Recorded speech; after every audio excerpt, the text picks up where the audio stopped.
السلام عليكم البنات، مرحبا بكم مجددا في قناتكم لك سيداتي الفاتي الجعفري. اسمحوا لي على هذه الغيبه الطويله، ما غبش عليكم الخاطري لحقاش كنت عيانه شويه. دعوا لي البنات بالشفاء. انا رجعت وما رجعتش في يديا خاويين. جبت لكم ميني كيك اسفنجي رائع بريستيج، غادي يعجبكم ان شاء الله وغادي يعجب الاطفال ديالكم مع الاسرار ديال النجاح ديالو. ودابا نبقاو مع المقادير وطريقه التحضير. هي سهله وبسيطه، موجوده في كل بيت ان شاء الله. الطريقه اللي هي كتسالي: اولا كناخذوا كاس مع مرش ديال السكر، نص كاس ديال الزيت، نفس الكاس البنات كتعبروا به، جوج بيضات كبيرين يعني ما يكونوش باردين في الثلاجه. البيض بارد البنات راه هو كيعكز الكيك ديالنا، ما كيخليش يطلع مزيان. وخماره من فئه 20 غرام ما كنديروهاش كامله، وفاني حتى هي ما كنديروهاش كامله لحقاش غنديروا الشوكولاط حبيبات. هادو جوج معالق كبار ديال الشوكولاط حبيبات كما كتشوفوا في الصوره، وقبيصه ديال الملح طبعا، ونفس الكاس غنعبروا به الحليب. ودابا نبداو على بركه الله. جوج ديال البيضات كما قلت لكم غنطربوهم مزيان. بالنسبه للطحينه البنات، انا الطحين ما كنعطيش المقادير مضبوطه لحقاش الطحين كل واحد على حسب. كاين الطحين اللي كيشرب الزيت والحليب، كاين الطحين اللي ما كيشربش. من الاحسن كتبقى الطحين عينك ميزانك. انا غنوريكم الطريقه باش تعرفوا باللي الطحين راه صافي، راه اكتفات من الطحين وصافي، يعني ما نزيدوهاش. وبالنسبه للكيك باش ينجح معاكم، دائما الكيك ينجح لكم خصو يتخلط مزيان. من كنديروا السكر وكنديروا البيض كنخلطوه مزيان بالفويي، يعني بالضراب اليدوي او بالمعلقه او الفورشيط اللي متوفر عندك في البيت ديالك، في الكوزينه ديالك غتخدمي به. المهم كما قلت لكم البنات خصو يتخلط مزيان، يعني يتخلط. بالنسبه للزيت كنبداو نزيدو شويه بشويه. بالنسبه للبنات اللي كتجيهم الكيك مزيته، راه الزيت كتكبوه مع دقه واحده، لا، الزيت كيتكب شويه بشويه، يعني نقيطه بنقيطه. انت كتخلطي وانت كتخوي الزيت، انت كتخلطي حتى كينسجم الزيت مع البيض والسكر، يعني كيجي بحال شي، كيرجع بحال شي سيرو، كيرجع يعني منسجم متناسق مع بعضياته. كتبداو تخلطوه مزيان كما قلت لكم، كما كتشوفوا كيتخلط حتى كينسجم لكم مزيان. كتاخذوا واحد الكاس بارد، يعني كتجي تجبدوه من الثلاجه ديال الحليب وكتخليوه غير تما حداكم، وكتبداو حتى هو كيف ما طريقه الزيت طريقه الحليب، يعني كتبداي تخلطي وانت كتكبي بشويه، كتخلطي وانت كتكبي بشويه باش الكيكه كتجيكم منسجمه. حتى ملي كطيب الكيكه كتجيكم الكيكه يعني معلكه، ما كتجيكمش الكيكه اما كتفرتت اولا كتجيكم قاصحه مدقسه اولا كتجيكم ناشفه، لا، يعني كيهرب لها الزيت كيخرج غير في الطاوه، راه كتلقاو الطاوه مزيته والكيكه ناشفه. راه هذا هو السر باش الكيكه ديالكم كتجيكم منسجمه، كتجيكم جامعه راسها كما كنقولوا. كما قلت لكم البنات غتبقاو مستمرين في التخلاط، غتخلطوا مزيان داك الحليب حتى كينسجم مع بعضياته، يعني العناصر كتنسجم مع بعضياتها. من بعد كتزيدوا نص ساشي ديال الفاني. الفاني هي كتنسموا به لحقاش الفاني كيتواتى بشكل كبير مع الشوكولاط حبيبات، كيجي زوين. وبالنسبه للخماره حتى هي من فئه 20 غرام، انا ما كنديرهاش كامله. وبالنسبه للبنات اللي عندهم خماره حمراء ديروا جوج، يعني انا بحال كندير 16 غرام او 15 غرام، يعني ما كنديرش الخماره كامله. جوج ديروهم غادي يجيوكم هما هادوك. الا كانت ايديال ديك الخماره يعني فيها شي 8 غرام، كانت الخماره اللي فيها 8 غرام، يعني باش ما نديروش الاشاره البنات، اللي كانت الخماره اللي فيها 8 غرام كديروا وحده ووحده كتخليو منها شي شويه. دابا كنبداو نزيدوا الشوكولاط حبيبات كما كتشوفوا، ها هو زدناه وكنخلطوه حتى هو غير شويه، يعني كتكون العناصر الاخرى مخلطه، هو راه غير شويه كيتخلط اصلا، صافي راكم عارفين الشوكولاط. المهم هكا كنخلطوه حتى هو المهم كيدخل كينسجم مع الخماره ومع العناصر الاخرى. دابا نبداو نزيدوا الدقيق، كنزيدوا غير بالمعلقه. كما قلت لكم البنات، انا الدقيق انا ما كنحسبوش شحال، ما عمرني حسبت في الكيك شحال ديال الدقيق، لحقاش كاين الدقيق اللي كيشرب وكاين الدقيق اللي ما كيشربش. فإلا كان كيشرب راه الكيكه غتجينا ناشفه، كان ما كيشربش راه الكيكه غادا تطلع وتعاود تهبط لينا. عفوا البنات. المهم من الاحسن ما تعبروش الدقيق الابيض، يعني ما تعبروش، خليوه غير هكاك، يعني بقاو تخويو بالمعلقه وانتم كتشوفوا. وقتاش غتعرفوا باللي راه اكتفات؟ كتبداو تكتبوا 8. هنا البنات راه باقا تزيد شويه الدقيق كما كتشوفوا، هو راه باقا تزيد شويه الدقيق، يعني كيكون خفيف على البغري، يعني بحال البغرير هكاك، لا كيكون ثقيل عليه شويه. المهم كتبداو تكتبوا، كتهزوا الفوي او المعلقه كتكتبوا 8، كتكتب لكم 8. انا غنوريكم البنات كيفاش، سيرتو المبتدئات راه غير جربوا هاد الطريقه ونضبطوا مزيان مع المقادير وطريقه التحضير، وغادي تطلع لكم غزاله ان شاء الله يا ربي. ها انتم كما كتشوفوا هنايا انا راه اكتفيت بالطحين صافي فقط، راك هاد الكميه كافيه. صافي البنات كنخلطوها مزيان، كنخلطوا الكيك ديالنا مزيان. مني كتكتب لنا 8 كما قلت لكم، صافي كنمشيو نجيبوا الطاوات ديالنا باش كنعمروهم باش ندخلوهم الفران. في هذا الاثناء انا مشيت شعلت الفران باش مني نسالي يعني التعمار ديال الطاوات ديالي يكون الفران سخون. ها نتوما كما كتشوفوا راه كتكتب 8، يعني العجينه كتبقى هابطه كما كنقولوا خيط، يعني ما كتقطعش. ها نتوما البنات، ها نتوما مازال نجيب واحد المعلقه بلاتي وغنوريكم حتى بالمعلقه. يعني راه العجينه صافي، راه الكيك هو هذا الكيك هكا كيجيكم اسفنجي وكيجيكم رطيطه، وحتى الوليدات كيعجبهم كيبغيوه، يعني ما كيجيهمش الكيك ناشف. ها نتوما كما كتشوفوا كتجي ثقيله شويه على ديال البغرير، يعني ما كتكونش ثقيله بزاف. الا كانت ثقيله بزاف البنات راه غتجيكم ناشفه وما غاديش تعجب لا الاطفال ديالكم ولا يعني حتى نتوما براسكم ما غاداش تعجبكم، لحقاش غتجي شويه كتبقى مدقسه من الوسط. فباش ما تجيناش مدقسه كنتبعوا هاد التعليمات هادي. كناخذوا هاد الطويوات هادو بالنسبه للبنات اللي سولوني فين كيتباعوا هاد الطويوات هادو. هاد الطويسات كيتباعوا عند اللي كيبيع اللوازم ديال الحلويات، راه كيديروا غير 2 دراهم رخاصين. كتغسليهم كتمسحيهم مزيان من الماء، دهنيهم بزويته وشويه ديال الطحين، وكتبداي ديروا فيهم الا كانت البنات المعلقه السبوله كما كنعرفوا المعروفه عندنا، كنديروا معلقه واحده فقط. كانت معلقه يعني متوسطه كنديروا معلقه ونص. انا هنا كيهزوا لي معلقه، ولكن انا ما كنعمرش المعلقه باش ما يتكبليش. ها نتوما ما كتعمروش الطاسه حتى للفم، الا عمرتوها غتفيض.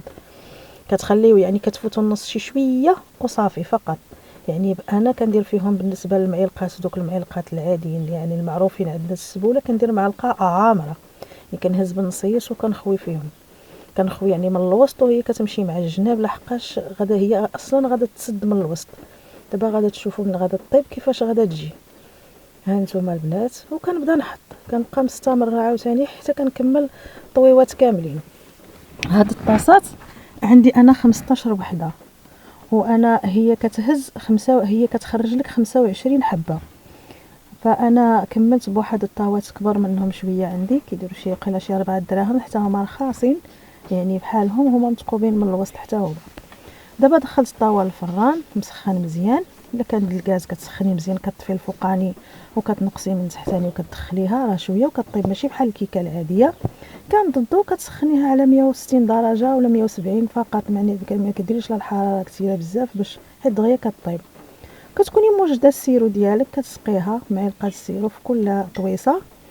يا كديري يكون عندك العسل كتخفيه بشويه د مزهر وكتخويه، اولا كديري لها شويه ديال السيرو يعني والحامض وكديري يعني الليمون اولا مزهر. هي مزهر كيتواتى بشكل كبير مع الشكلاط والفاني كيتواتى معهم مزهر، يعني على حسب الذوق، اولا كتزيدوا فيه غير شويه د الماء طايب يعني مع العسل وكتخفوه شويه. انا كطيبي السيرو يعني اللي حبيتي اللي بغيتي اللي متواجده عندك متوفر عندك في الدار ديالك غتخدمي به. دابا حنا لاش كنسقيوهم باش نزوقوهم بالكوكو باش يشدنا الكوكو من الجناب. ها نتوما انا قلت لكم كان عندي 5 ديال زدتهم 5 ديال طويصات كبار باش نوريكم حتى في كبيبره شويه كيفاش كتجي، حتى هي كتجي زوينه. غير هي الصغيره كتسد من الفوق والكبيبره كتبقى مفتوحه، يعني كتبقى بحال الدونات يعني، وكتجي هي راقيه وبريستيج، كتجي في حطه زوينه. ولا كانوا عندك الضياف يعني كتحطيها في الطبيسيل كتحمر الوجه، هي غير كيكه عاديه ولكن كتجي يعني زوينه. غنبقاو مستمرين حتى نخليوها حتى تبرد، وعاد ديك الساعات كنقلبوها باش دغيا كتخوى معنا يعني ما كتشدش. كناخذوا وحيده كناخذوا الموس وكنبداو ندوزوه لها مع الجناب كما غادي نشوفوا معايا في الصوره. ها نتوما دوزو مع الجناب شويه باش ما تلصقش، نتفاداو بقى تكون شي حاجه ولا لاصقه ولا شي حاجه. هي راه ما كتلصقش البنات، ولكن المهم كنديروا احتياط ديالنا. ها نتوما بكل سهوله كتهبط معنا، شفتوا؟ اما الا كانت الطاسه فيها باقي فيها الماء راه كتلصق. كنمسحوا الطاسات مزيان، كنغسلوهم على بكري وكنغسلوهم وكنشفوهم وكندهنوهم زويته وندير لهم شويه الطحين اولا بزبيده اللي بغيتي اللي حبيتي. من احسن زويته يعني الزبده كتكتري كتجيك مزيته. ها نتوما كتهبط معنا بكل سهوله كما كتشوفوا. ها هي وكتبقى محطوطه، كنحطوها على الوجه ديالها باش كتتنفس كتزيد تبرد. ها نتوما البنات نزيد معكم وحيده باش تشوفوا.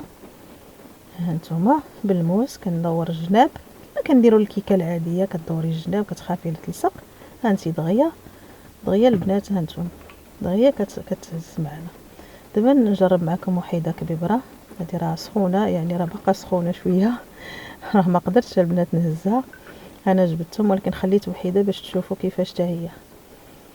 ها نتوما بعد ما بقات غير دافيه، ها نتوما دغيا هذه حتى هي كتهبط، يعني ما كتحتاج حتى شي حاجه. ها نتوما البنات هي راه من كطيب راه كتبان لكم يعني مع الجناب كتبان لكم يعني راه مفروقه على الطاسه ما لاصقاش. ودابا ندوزو للتزيين. التزيين كناخذوا كاوكاو افيلي او لوز افيلي، الكوكو، كناخذوا شويه، انا كان عندي شويه الكركاع، كنشدو كنمسحو من الغبره، كنفضو مزيان كنمسحو من الغبره، كنديرو في بلاستيكه هو شويه اللوز وكنرميه في الفريغو باش ما كيتخسرش. من بعد ملي كنحتاجو كنجبدو كنلقاه يعني واجد، كنخدم به، كنزوق به الكيك اولا اللي كان او الكريب اولا الكاب كيك اولا. دابا ان شاء الله غادا نشارك معكم هادشي كامل ان شاء الله بطرق مبسطه وسهله بزاف البنات، وكيجي يعني كما كنقولوا كتجي هماويه ان شاء الله البنات. ها نتوما كما كتشوفوا يعني هي كتكون مسقيه شويه، غير كتحطيها في الكوكو كتشد. ها نتوما البنات كتشد الكوكو، كتاخدي كويرطات كتزوقيها كتحطيها فوقهم، وكتحطي فوق منها شويه الكاوكاو او اللوز افيلي بعد ما حمرناه في الفران وكنحطوها. ها نتوما تبدل لها الشكل تماما، يعني ما تقوليش الكيكه اللي كنتنا كنخلطوا